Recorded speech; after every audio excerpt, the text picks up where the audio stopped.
Thanks for tuning in. This is Thomper B. Thompin, and don't worry, there's going to be plenty of riding of both of these machines, third person and first person throughout the video. But first, I want to talk to you and explain why I am switching from the 2022 KTM 300 XCW two-stroke enduro bike to this 2023 KTM 350 XCF, a cross-country four-stroke. So my intentions with this video are pretty simple. I want to talk about why I'm making the switch. I'm not going to be bashing two-strokes or four-strokes or hard enduro bikes or cross-country bikes or motocross bikes. I love them all. I love all those disciplines of riding, but on my journey, I have found that I love the most the kind of fast hare scramble cruising.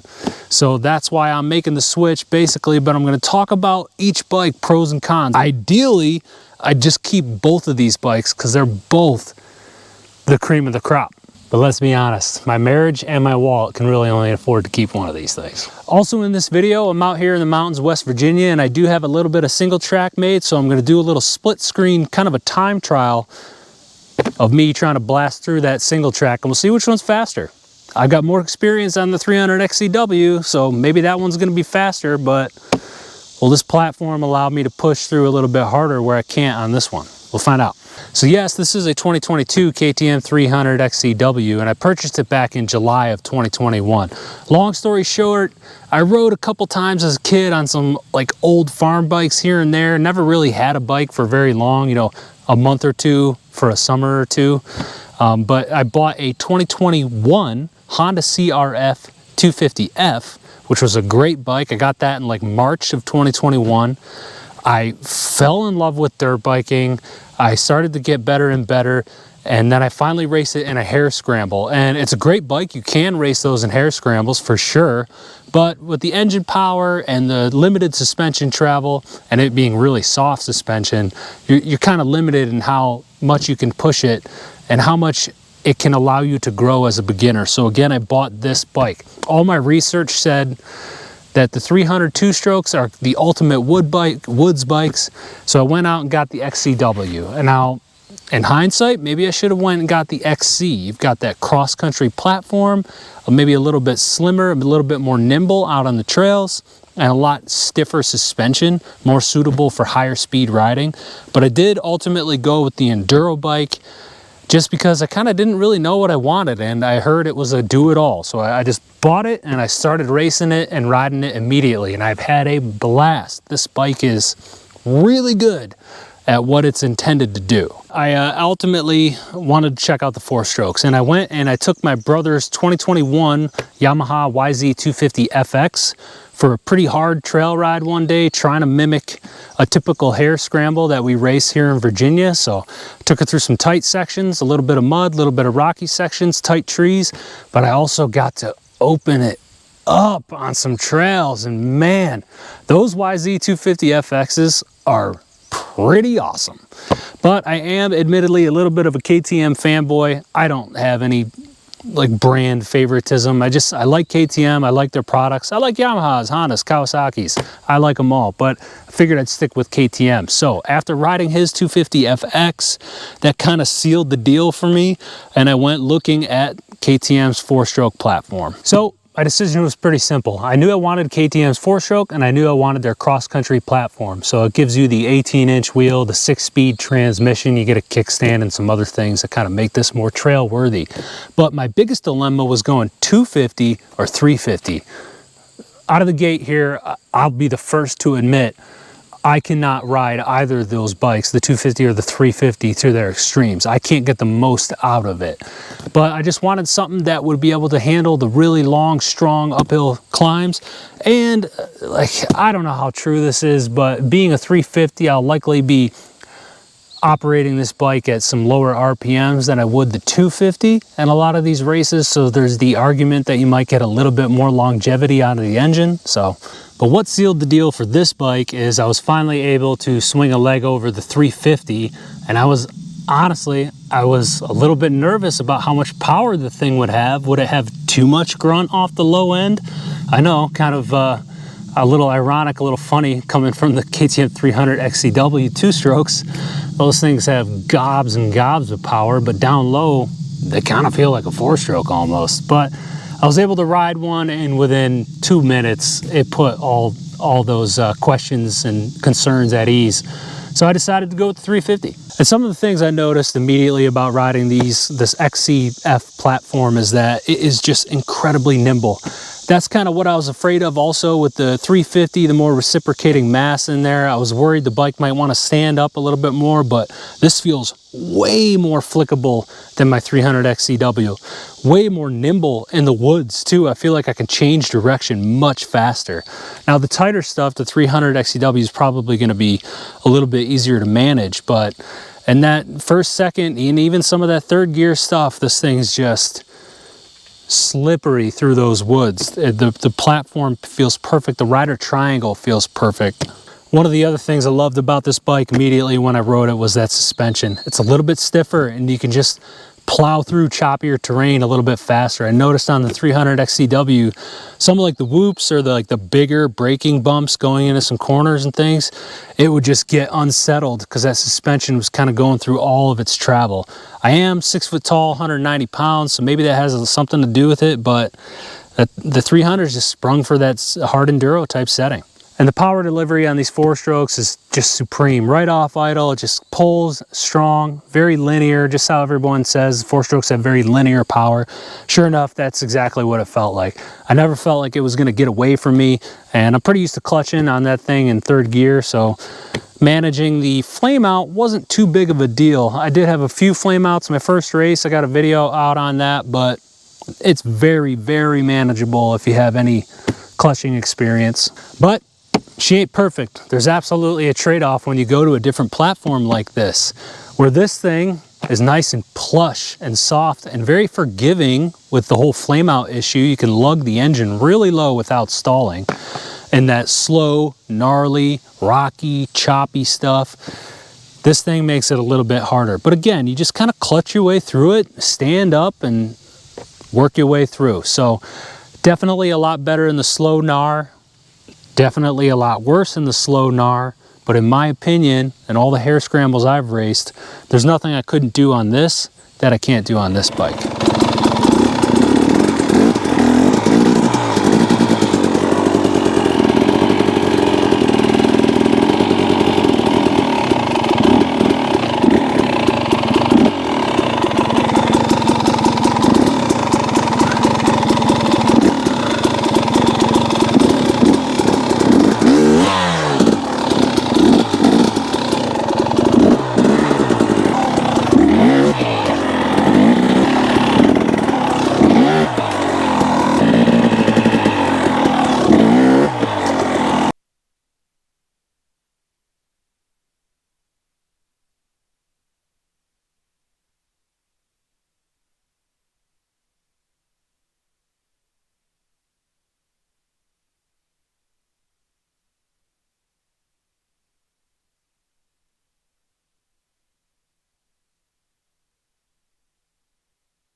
So in conclusion, I'm very happy with my decision moving to this XCF platform, but both of these bikes are really good at what they're designed to do. So we'll see where my journey takes me next. Again, I'll probably have to keep this bike for quite a long time because I can't keep switching up like this. Thanks for watching, everybody.